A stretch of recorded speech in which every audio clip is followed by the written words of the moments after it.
As Peter Parker continues his battle with a symbiote-manipulated Norman Osborn, new truths come to life about Kindred. All this and more in the pages of The Amazing Spider-Man issue number 31. Let's hop on in together, shall we? Alrighty then, so keeping up the trend from the previous issue, this absolute Carnage tie-in for Spider-Man does not actually focus on Carnage or Spider-Man at all. In fact, it concentrates way more on Norman Osborn and Kindred. We get treated to another flashback, this time around the era wherein Harry Osborn was battling a drug addiction. Hey man, we were all doing it back then, man, it was fine.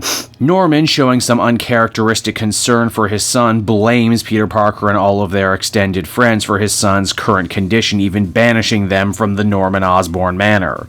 That's fine, I don't want to be in your creepy goblin house anyway just because you got name brand soda and Cheez-Its. Now in the present, poor Spider-Man continues to get wailed on by a Norman Osborn controlled by a Carnage Symbiote and still believing himself to be Cletus Cassidy. Here's the thing though, this new power-up may be exactly what Norman needs to finish the bug off once and for all, and he might just have done it too, had it not been for Kindred's own involvement in the past. In the previous issue, we saw that Kindred had actually come to Norman Osborn in his time in Ravencroft Asylum. Kindred admits that he hates Norman Osborn on his own, but he hates Peter Parker even more, and he's not going to let Norman be the one to finish him off, especially not when he thinks he's Cletus. And so to keep that from happening, he put a little bug inside his brain, something that would allow Norman to ever so briefly wrestle control back from the Cletus part of his mind, allowing Spider-Man a chance to rest up. We're once again treated to another flashback between Norman and Harry, although it is once again left open-ended as to who exactly is having this flashback at the moment. It would seem that Harry's drug addiction kicked off a domino effect which would ultimately end with his father once again assuming the Green Goblin mantle. It's right around here the perspective shifts and we are back again in the mind of Peter Parker, who thinks back on all the horrible damage that has been done to his life by Norman and the Goblin. How many dear friends he's lost, be it Gwen Stacy or Flash Thompson, and now these two kids, Normie and Dylan, are relying on Spider-Man to save them from Norman once again. In his moment of need, Spider-Man ends up digging deeper than he ever has before, summoning up the courage and power to once again go out there and do battle with Norman Carnage. And even though nothing has really changed in the fight, and even though Norman Carnage was winning up until now, Spider-Man is able to brute force and overpower him because, well, the moral of the story is you can do anything if you're mad enough. But again, this little tie-in series isn't about Spider-Man at all, it's about Kindred, and we get to check back on in with him one last time as he leaves Norman with some cryptic threats. Kindred says that the two are not done with each other, and once Norman is back to himself, they're going to have themselves a little family reunion. Well, isn't that a little on the nose, don't you think? We also discover that maybe there's a little bit more of Norman left inside his shell than we first thought, because after Kindred walks away, Norman starts talking to him, not cruelly though, like with an enemy. Strangely lovingly, saying that he's always been proud of this person, whoever Kindred might be. Okay, as the comic comes to a close. And so that was Amazing Spider-Man issue number 31, and as an absolute Carnage tie-in, I thought it was pretty disappointing. They take what is basically 2 pages worth of action and just stretch them out over a whole comic. Now, taken as an Amazing Spider-Man story, and especially something in the ever-growing puzzle of who exactly is the mysterious Kindred, I guess it is a little bit more important to read. If you have eyes, and if you've been paying attention, this book seems to shout at you and say, hey, Kindred is Harry Osborn, isn't it so obvious? But I don't think Nick Spencer would be that obvious, or that on the nose, and I think this is all just one giant red herring, which is kind of ironic because Carnage is very red. Of course, maybe with all the talk of the family connection, maybe Kindred is indeed an Osborn, but the last Osborn you would expect. What if he's Emily Osborn, aka Emily Lyman, aka Norman's wife and Harry's mom? She barely did anything in the comics, so she would be a good choice. Maybe she's mad at Peter because of what he did to her husband and son. I don't know, I'm reaching now and trying to make a story that I honestly didn't think was that interesting a little bit more interesting. Overall, I'd give this one a 5 out of 10. I say skip it if you're looking for a tie-in to Absolute Carnage, but maybe read it if you're already reading Spider-Man. Hey there everyone, it's your old pal Cape Joel again. Just wanted to take a moment to thank you so much for watching to the end of the video.